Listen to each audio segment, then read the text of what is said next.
আসসালামু আলাইকুম ওয়া রাহমাতুল্লাহি ওয়া বারাকাতুহু।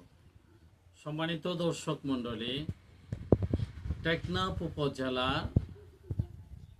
প্রথম শাখা অল্প পুঁজিতে হালালভাবে অধিক পরিমাণে লাভজনক বিশ্বস্ত ব্যবসা প্রতিষ্ঠান কক্স বিজনেস গ্রুপ সিবিসি এর প্রথম শাখা টেকনাফ উপজেলা।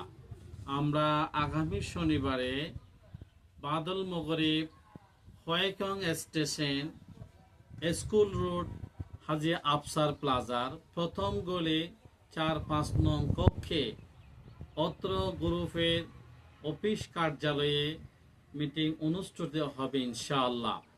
সম্মানিত দর্শক মণ্ডলী, যারা কক্স বিজনেস গ্রুপ সিবিসি এর শেয়ার নিয়েছেন এবং নেওয়ার জন্য আগ্রহী রয়েছেন, সবাইকে